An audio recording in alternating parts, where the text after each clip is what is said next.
জীবনে privacy maintain করা খুব জরুরি। হ্যালো এভরিওয়ান, আসসালামু আলাইকুম। আজ রবিবার, আমাদের ছুটির দিন। এই বাসাটা আমাদের বাসার পিছন সাইডে। পুরো বাসাটা লাইটিং করা। আমার কাছে পার্সোনালি খুবই ভালো লাগে বাসার সামনে জায়গা থাকলেই। সকাল সকাল বের হয়েছি হাঁটতে। আমার সাথে ছিল জাইন। ওরা দুজন ঘুমাচ্ছে, তো আমরা দুজন হাঁটতে বের হয়েছি। সকালবেলার ঠান্ডা বাতাস, হালকা রোদ, এমন ওয়েদারে হাঁটতে আমার কাছে খুবই ভালো লাগে। কেমন জানি মনটা অনেক ফ্রেশ হয়ে যায়।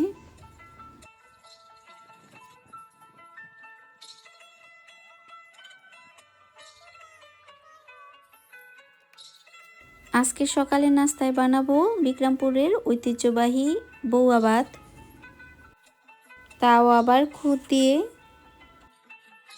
আচ্ছা, এই বউয়া ভাত তো সব জায়গায় খায়, বিক্রমপুরের মানুষ মনে হয় একটু বেশি খায়, তাই তো এই বউয়া ভাতের সাথে বিক্রমপুরের কথাটা উল্লেখ থাকে। আজকে আমি এই বউয়া ভাতের সাথে একটু পোলার চাল অ্যাড করছি, সাথে দিচ্ছি অল্প একটু ডাল। এভাবে কিন্তু অনেক টেস্টি হয়। যারা কখনো এইভাবে ট্রাই করেন নাই, একবার হলো ট্রাই করে দেখবেন। আমাদের এদিকে আবার এই বউয়া ভাতটা খুঁটিয়ে রান্না করে। ধান থেকে ভাতের চাল হওয়ার পর যে চালগুলো ভেঙে যায়, ওই চালটাই ভাতের চাল থেকে আলাদা করে ফেলে। আর মূলত এই চালটা দিয়েই বউয়া ভাতটা রান্না করে। আমি ওদের বাসায়, ভাবি আর আপাদের বাসায় দেখছিলাম, ওনারা মনে হয় আলুর বউয়া বানাইছিল ভাতের চাল দিয়ে। ওই ভাতটাও অনেক মজার ছিল। চলুন আজকে কিছু বাস্তব কথা বলি। ফার্স্ট অফ অল, ব্যক্তিগত বিষয়গুলো প্রাইভেট রাখা খুব জরুরি। ব্যক্তিগত বিষয়গুলো একান্তই ব্যক্তিগত রাখবেন। এই পৃথিবীতে আল্লাহ ছাড়া আর নিজের ফ্যামিলি ছাড়া কেউ আপন না। স্বার্থে আঘাত লাগলে মানুষ আর কাছের মানুষ থাকে না। সো কাউকে কখনো বিশ্বাস করবেন না। দ্বিতীয়ত, নিজের দুর্বলতা অন্যজনের কাছে কখনোই শেয়ার করবেন না। নিজের দুর্বলতা শেয়ার করলে কমে যাবে না, বরঞ্চ মানুষ ক্ষতি করার পয়েন্ট খুঁজে পাবে। তৃতীয়ত, চালাক আর বুদ্ধিমান। চালাক মানুষ আর বুদ্ধিমান মানুষের মধ্যে রয়েছে অনেক তফাৎ। চালাক মানুষ খুব সহজে চালাকি করে আপনাকে বিপদে ফেলে দিবে। একটা কথা সবসময় মনে রাখবেন, চালাক মানুষের মনুষ্যত্ব কম থাকে। তারপর নিজেদের হাজব্যান্ড ওয়াইফের সম্পর্ক বা কথোপকথন বা কারোর সাথে ভালো সম্পর্ক কখনই কারোর সাথে শেয়ার করতে যাবেন না। মানুষ কখনোই আপনার ভালো চাইবে না। চলার পথে অবশ্যই একটা লক্ষ্য বা পরিকল্পনা স্থির করবেন।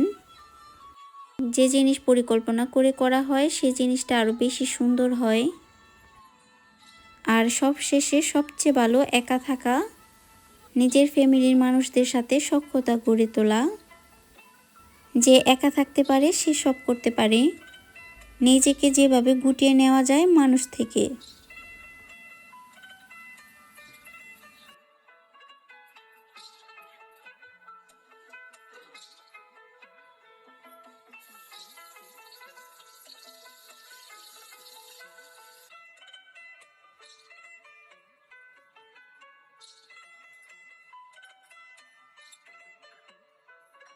ভাতটা অনেক সুন্দর হয়েছে আর খেতেও অনেক মজার ছিল। নিজে রান্না করছি বলে দেখে বলতেছি না।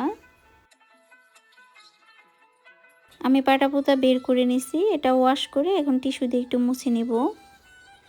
আচ্ছা, অনেকেই জিজ্ঞেস করছেন আমি এটা কিভাবে নিয়ে আসছি বা কোথা থেকে নিছি। অনেক আগে দেশ থেকে পার্সেল করে পাঠাইছিল। এর সাথে অনেক কিছুই ছিল, জাকি জাল, তারপর রুটি মেকার। দুঃখের বিষয়, জাকি জালটা সাগরের মধ্যে আটকে গেছিল, পরে আর উঠাইতে পারে নাই। আর রুটি মেকারের তারটা 3 ফ্লাকের ছিল, যেটা জাপানের ফ্লাকের সাথে অ্যাডজাস্ট হয় নাই। এই ধনেপাতার ভর্তাতে একটু শুটকি দিলে বেশি ভালো লাগে, তাই একটু আমি শুটকি দিছি।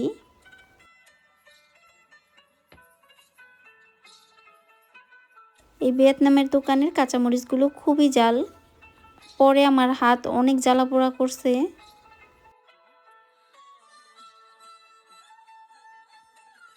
বউয়া ভাতের সাথে কিন্তু ডিম ভাজিটাও ভালো যায়। তো আমি তাড়াতাড়ি একটু ডিম ভাজি করে নিচ্ছি।